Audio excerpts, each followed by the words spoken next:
Dear students, welcome to third part of vector spaces. आज हम start कर रहे हैं एक डेफिनेशन से, लीनियर सम। मान लीजिए आपके पास कोई वेक्टर स्पेस है VF और उसके दो सबस्पेसेस आपने ले लिए W1 एंड W2। W1 और W2 दोनों V के सबस्पेसेस हैं। मैं इन दोनों का लीनियर सम डिफाइन कर रहा हूं। लीनियर सम को हम जब डिनोट करते हैं तो वो सिंपली एक प्लस का निशान लगाया जाता है। तो this is your linear sum of W1 and W2। इन दोनों सबस्पेसीज का जो लीनियर सम है उसकी डेफिनेशन है ये, W1 plus W2 such that W1 is belonging to W1 and W2 is belonging to W2। ये आपके पास सिंपल सी एक डेफिनेशन है। सिंपली लीनियर सम इसको कहा जा रहा है कि दो सबस्पेसीज आपके पास हैं। ध्यान दीजिए कि दोनों सबस्पेसीज हैं V के। दोनों सबस्पेसीज का जो सम है लीनियर सम, वो इस तरह के एलिमेंट्स के कॉम्बिनेशन कि दो एलिमेंट्स का सम आपको लेना है, जिसमें जो फर्स्ट एलिमेंट है, फर्स्ट एंट्री है वो W1 में से आ रही हो और जो सेकंड एंट्री है, सेकंड एलिमेंट है वो W2 में से हो। ये आपने करना है। तो अगर मान लीजिए मैं आपको यूं कह दूं, सपोज कि V W1 प्लस W2 में है, इसका मतलब है जो V है वो दो एलिमेंट्स के सम की फॉर्म में एक्सप्रेस किया जा सकता है, जिसमें से फर्स्ट जो है वो W1 में से आ रहा होगा और सेकंड जो है वो W2 में से आ रहा होगा। तो ये लीनियर सम में होने का मतलब है।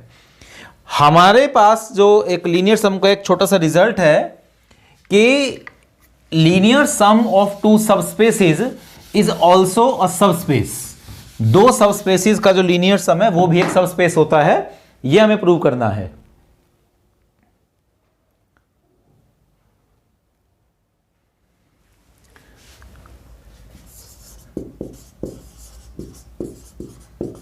लीनियर सम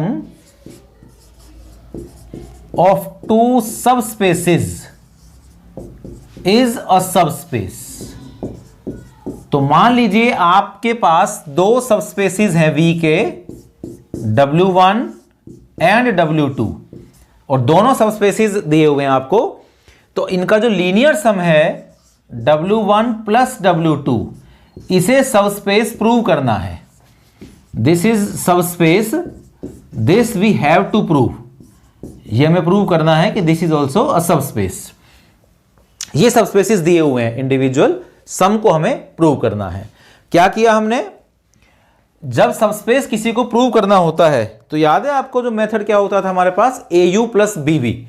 जब भी किसी को सबस्पेस प्रूव करना होता था हम उसमें क्या करते हैं, दो एलिमेंट लेते हैं U और V और दो लेते हैं स्केलर A और B, और AU प्लस BV को हमें उसमें वापस दिखाना होता है सबस्पेस के लिए। तो हमने W1 प्लस W2 को सबस्पेस दिखाना है तो हमने दो एलिमेंट ले लिए से U और V, इसमें W1 प्लस W2 में, और दो ले लिए हमने स्केलर A और B फील्ड में से। और अब हमें क्या बनाना है, AU प्लस BV, और उसे हमें किस में लाना है, W1 प्लस W2 में लाना है।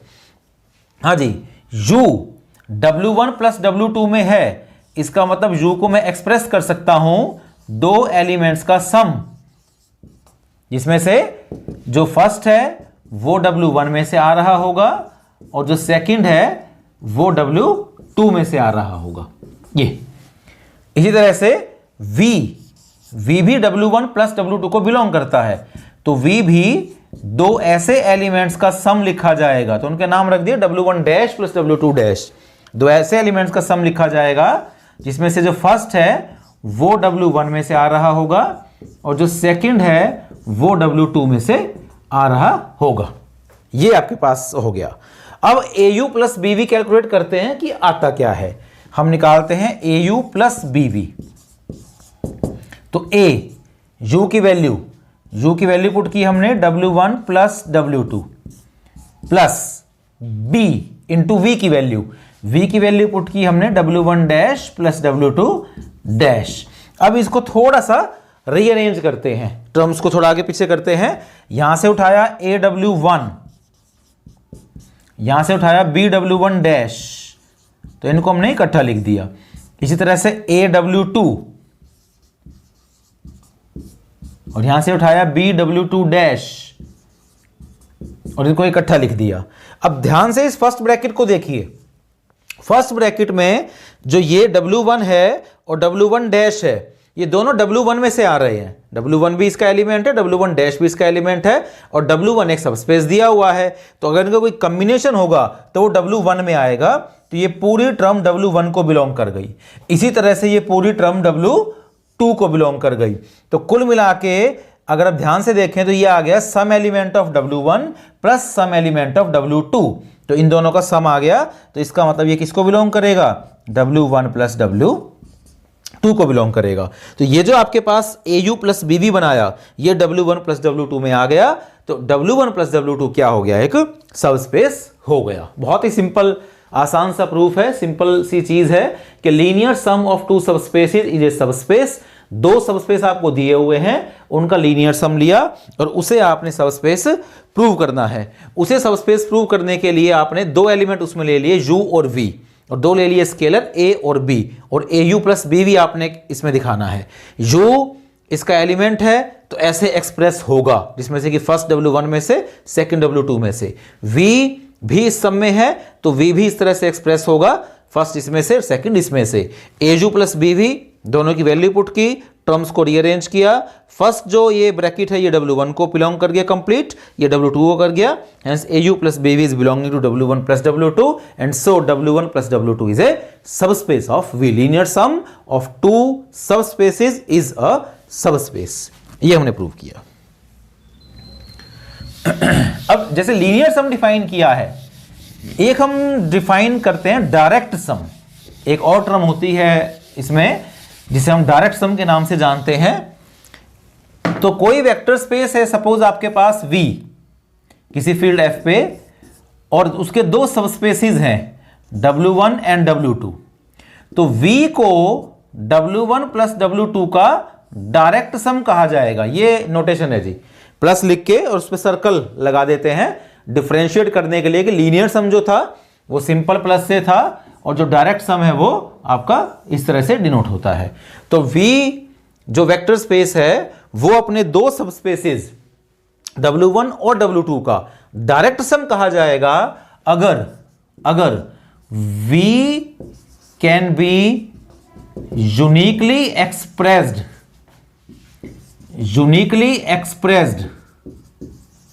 V can be uniquely expressed. Actually V तो वेक्टर स्पेस है, तो एक्सप्रेस तो इसके एलिमेंट्स होंगे, है ना। तो हम यहां पे इस वेक्टर स्पेस को हटा के इसके एलिमेंट्स की बात करते हैं कि ईच एलिमेंट, इसको हम दोबारा से लिख देते हैं कि ईच एलिमेंट, और उस एलिमेंट को डिनोट कर देते हैं हम स्मॉल b से। Okay, each element of vector space V can be uniquely expressed as a sum of two elements like this, V is equal to W1 plus W2, जिसमें जो फर्स्ट एंट्री है वो कहां से आ रही होगी? W1 में से, और सेकंड एंट्री कहां से आ रही होगी? W2 में से। तो लीनियर सम में भी हम ये बात कह सकते थे कि V को W1 W2 का सम में एक्सप्रेस किया जा सकता है, ईच एलिमेंट। तो यहां पे नई चीज क्या है? ये यूनिकली एक्सप्रेस, कि अगर V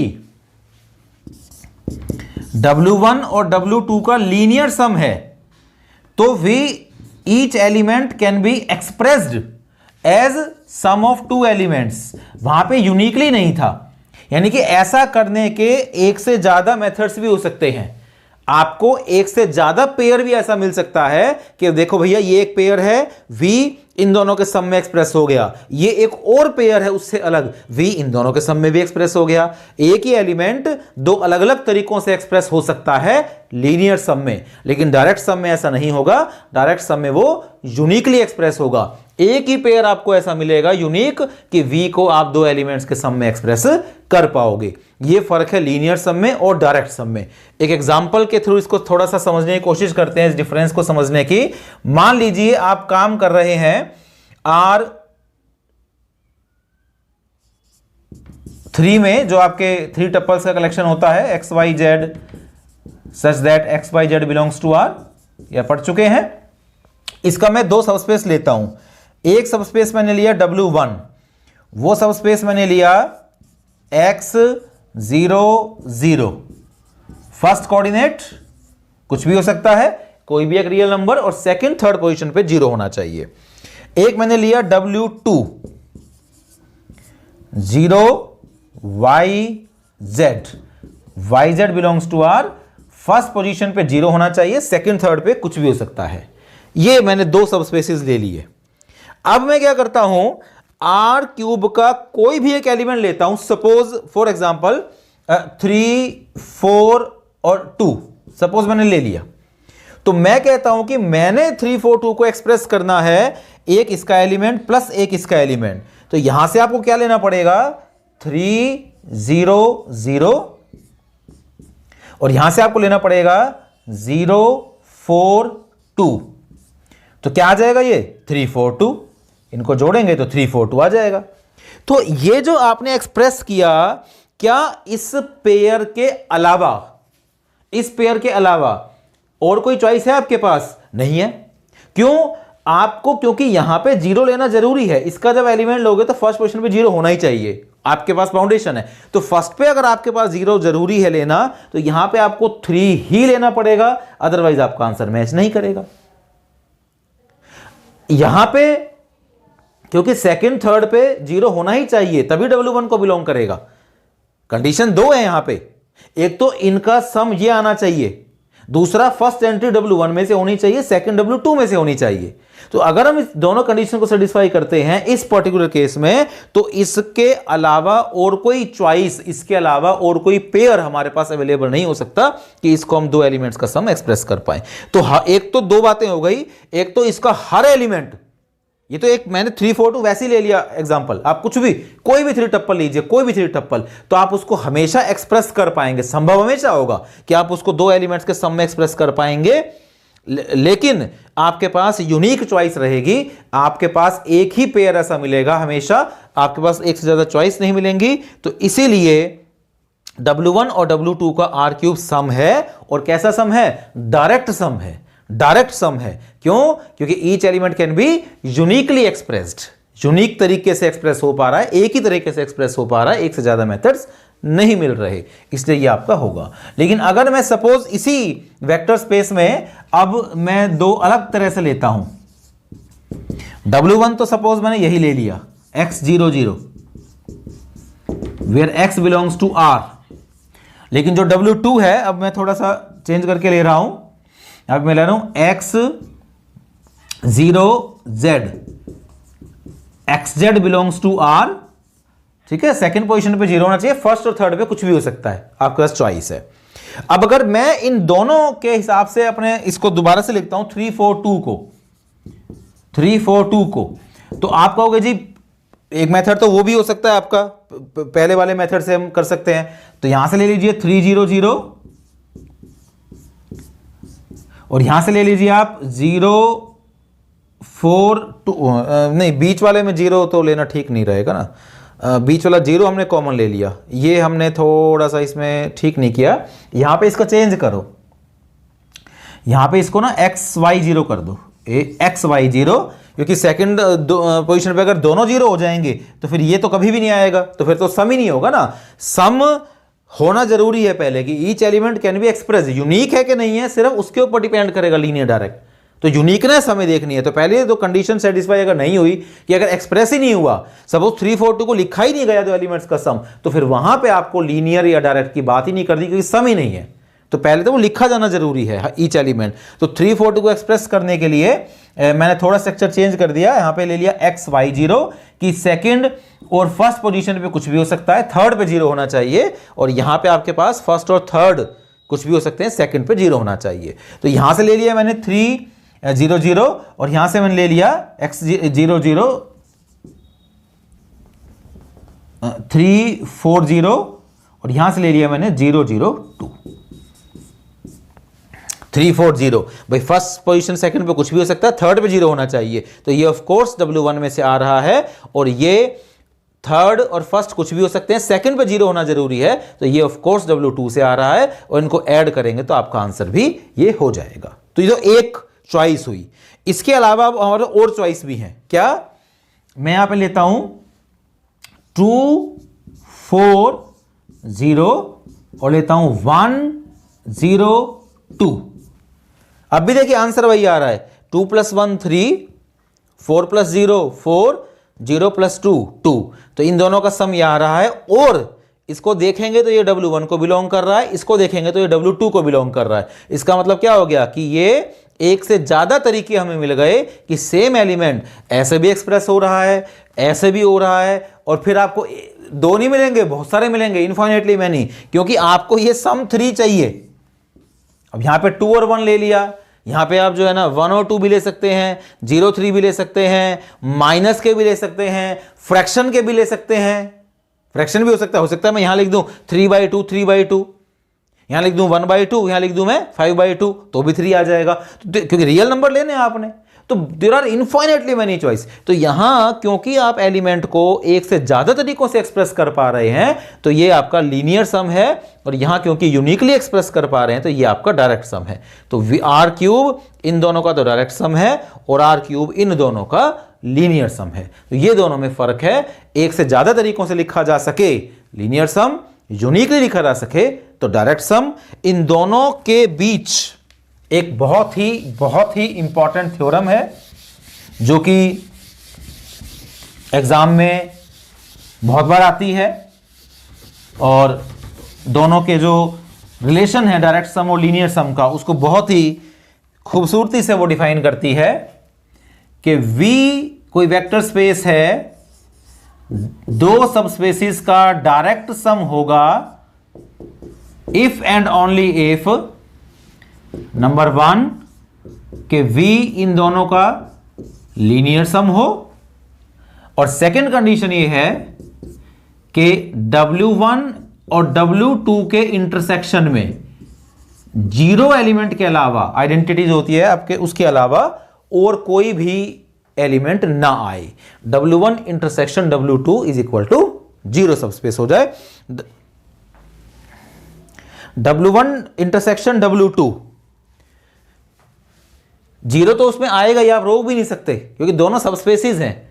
दोनों सबस्पेसिस हैं तो क्या होगा, 0 तो सब दोनों को बिलोंग करेगा ही करेगा, तो और इसके अलावा और भी कुछ बिलोंग ना करे। ये अगर होता है, ये दोनों कंडीशन है तो डायरेक्ट सम है, डायरेक्ट सम है तो ये दोनों कंडीशन है। तो अगर ध्यान से देखेंगे तो डायरेक्ट सम में लीनियर सम तो छुपा ही हुआ है, क्योंकि डायरेक्ट सम है तो यूनिकली एक्सप्रेस हो सकता है, तो एक्सप्रेस तो हो ही सकता है। इसका मतलब लीनियर सम तो वो है ही, सिर्फ नई चीज क्या है, यूनिकली। तो यहां पे सिर्फ यूनिकली को एम्फेसाइज करिए, यूनिकली है तो ये चीज कंडीशन है, ये कंडीशन है तो यूनिकली है, क्योंकि ये तो दोनों में कॉमन है, लिखा तो जा ही सकता है। तो चलिए इसका प्रूफ करते हैं, प्रॉपर प्रूफ ऑफ दिस। पहले मैंने मान लिया कि भैया डायरेक्ट सम है, यानी कि यूनिकनेस है।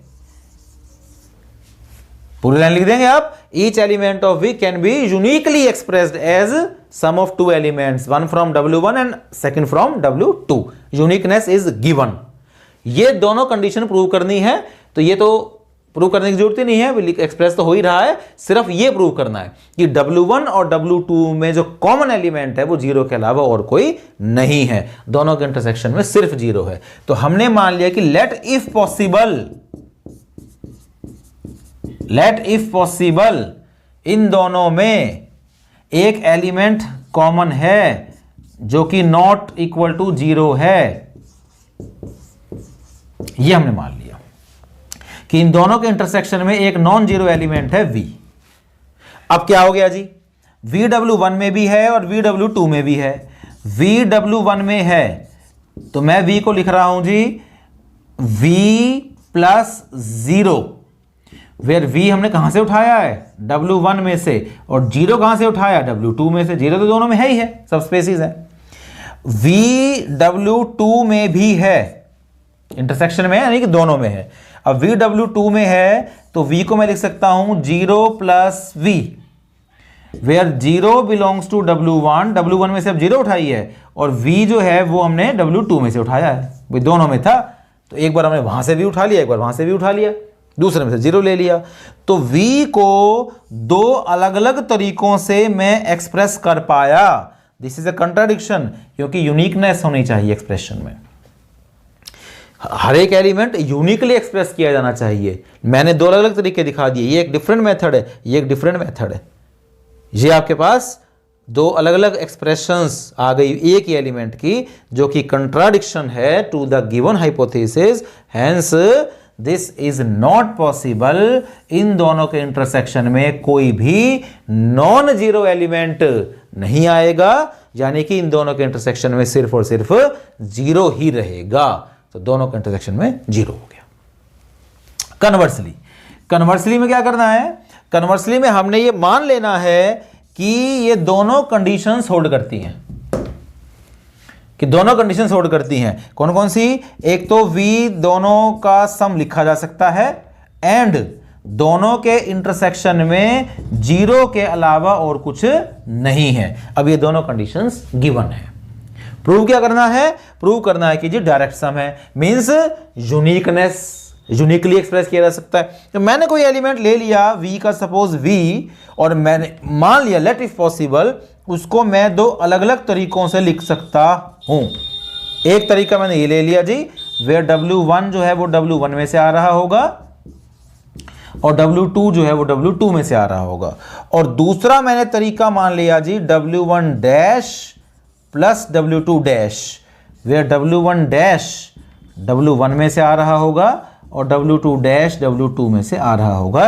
ये मैंने V के दो एक्सप्रेशंस मान लिए कि अगर संभव हो, लेट इज पॉसिबल, ये दोनों एक्सप्रेशंस V के हैं। अब दोनों क्योंकि V की वैल्यूज हैं, दोनों को मैं इक्वेट कर सकता हूं। तो W1 plus W2 is equal to W1 dash plus W2 dash. इसको यहां शिफ्ट कर दीजिए, W1 minus W1 dash, W2 dash minus W2। ये दोनों W1 के हैं,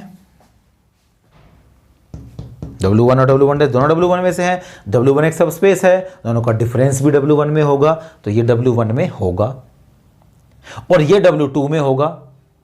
अब ये W1 में है और W2 के किसी एलिमेंट के इक्वल है, तो यानी कि W2 में भी है, इस नाते से W2 में भी है। तो ये चीज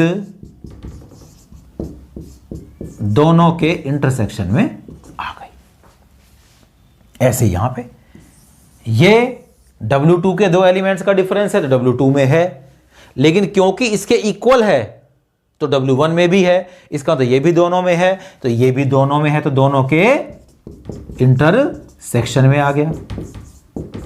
लेकिन दोनों के इंटरसेक्शन में तो भैया सिर्फ 0 ही हो सकता है, दोनों के इंटरसेक्शन में तो 0 के अलावा कुछ है ही नहीं।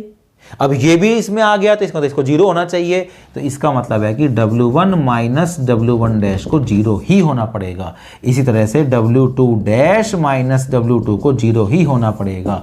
Means W1 is equal to W1 dash and W2 is equal to W2 dash.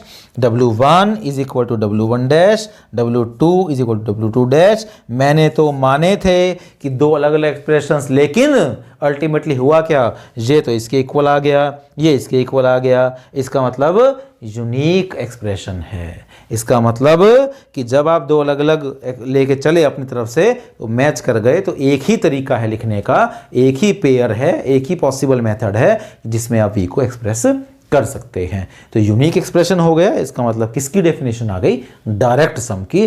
तो V इज डायरेक्ट सम। तो डायरेक्ट सम है तो ये दो कंडीशंस होंगी, और ये दो कंडीशंस हैं तो डायरेक्ट सम होगा।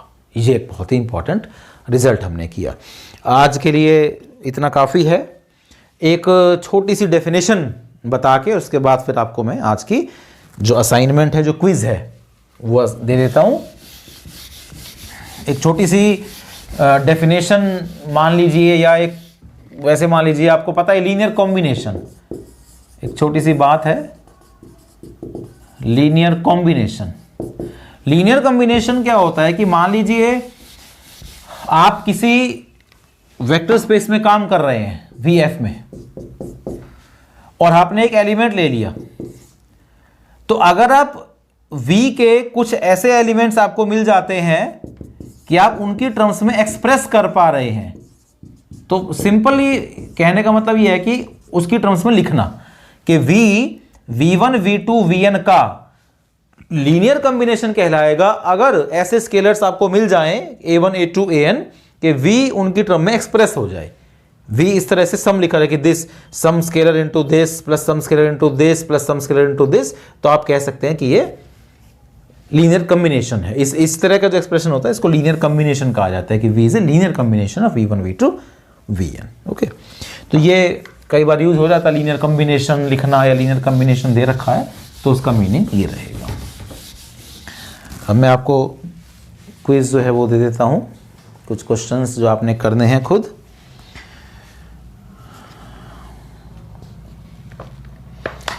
एक तो इंटरसेक्शन ना निकालना, क्योंकि जैसे अभी आपने थ्योरम पढ़ी है तो वहां इंटरसेक्शन की जरूरत पड़ जाती है। तो फर्स्ट है R3 पे ही हम काम कर रहे हैं, तो W1 एक सबस्पेस दिया हुआ है, एक तो आपको X Y और 3X। ओके, इस टाइप के 3 टपल्स समझ में आ रहे हैं ना, कि फर्स्ट पोजीशन पे कुछ भी हो सकता है, सेकंड पे कुछ भी हो सकता है, लेकिन जो थर्ड पोजीशन है वो फर्स्ट का 3 टाइम्स होना चाहिए। कुछ भी नहीं है यहाँ पे है 3x, तो उसका 3 टाइम्स होना चाहिए जो भी कुछ है। तो ये एक आपके पास है, और एक आपके पास W2 है, this x 2x and z। Okay, where x z belongs to R, कि यहां पे कुछ भी हो सकता है और ये आपका 2 टाइम्स है इसका। तो कहता है कि इन दोनों का इंटरसेक्शन निकालिए, क्या होगा, कौन से ऐसे एलिमेंट्स होंगे तो कॉमन होंगे। तो ये तो एक बहुत सिंपल सी बात है, लेकिन इंटरसेक्शन निकालने की प्रैक्टिस इसमें हो जाएगी। तो ये क्वेश्चन आप कर लीजिए इंटरसेक्शन निकालने का। इसके अलावा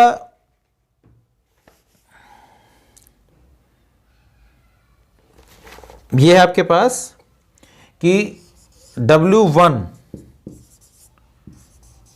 इस तरह के 3 टपल्स, इस तरह के 3 tuples such that x plus y plus z is equal to 0, इस तरह के। और W2 जो है आपके पास वो है x y z belongs to R3, ऐसे 3 टपल्स जिसमें x is equal to z हो, फर्स्ट और थर्ड कोऑर्डिनेट इक्वल हो।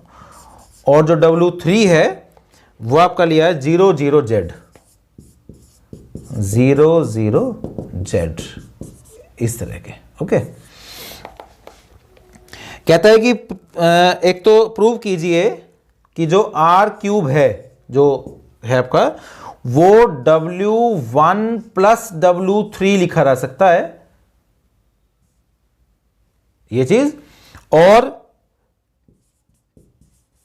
R3 लिखा जा सकता है W2 प्लस W3। ये आपने लिख के दिखाना है कि each element of R3 E3 tuple can be expressed as sum of 2 elements. One is coming from this structure and second is coming from this structure, W1 plus W3। ऐसे ही इन दोनों का कि R3 का हर element sum of 2 elements, one is coming from this structure and second is coming from this structure। ये आपने लिख के दिखाना है कि ऐसा हो सकता है, प्रूव कीजिए। और थर्ड क्वेश्चन में इन्हीं दोनों को आपने चेक करना है कि इन दोनों में से कौन सा डायरेक्ट सम है।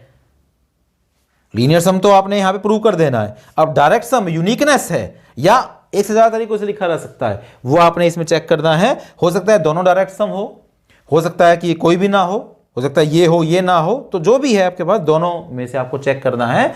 So in question number 2 check whether the sums are direct or linear। कौन कौन से इसमें से, दोनों में से कौन सा लीनियर है, कौन सा डायरेक्ट है, दोनों है, जो भी है वो आपको पता करना है कि कौन से सममित है। इसके अलावा जो मैंने आपको अभी वो दिया है लीनियर कॉम्बिनेशन, है ना, उसका भी एक दो क्वेश्चंस देख लेता हूं मैं, वो भी दे देता हूं आपको क्विज में, क्योंकि लिखने की प्रैक्टिस जो है वो आपको होनी चाहिए कि हाँ लिखा जा सकता है, तो वो तो सिंपल इक्वेशंस बनेंगी। मैं आपको ये देता हूं,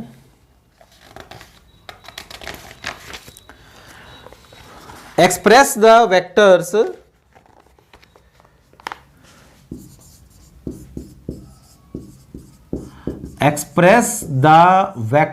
से 1 -2 5 as a linear combination of, LC लिखते हैं हम शॉर्ट में लीनियर कॉम्बिनेशन को, लीनियर कॉम्बिनेशन ऑफ वेक्टर्स से दिस 1 1 1, इसका नाम भी रख दीजिए v1 and v2 1 2 3 and v3 2 -1 1। Okay, express कीजिए कि ये आपका हो सकता है। तो क्या करना है आपने, 1 -2 5 को a into this, b into this, c into, equations बनेंगी, a b c निकाल दीजिए, एक्सप्रेस कर दीजिए। तो आपको लिख के दिखाना है इसको, इन तीनों का लीनियर कॉम्बिनेशन। तो this is equal to some number into this plus some number into this plus some number into this. तो वो नंबर्स आपको ढूंढने हैं। एक और हम लेते हैं मैट्रिक्स का, चलिए ले लेते हैं टपल्स के बाद। अब एक्सप्रेस दिस मैट्रिक्स से A, एक 2 by 2 की मैट्रिक्स है, 3 -1 1 -2 as linear combination of 1 1 0 -1 1 1 -1 0 and 1 -1 0 0। तो इन तीनों का लीनियर कॉम्बिनेशन इसको लिख के दिखाइए। तो ये आपकी प्रैक्टिस यहाँ पे इसकी भी हो जाएगी। तो आज इतना ही, फिर इसके बाद हम नेक्स्ट लेक्चर में देखेंगे। Thank you.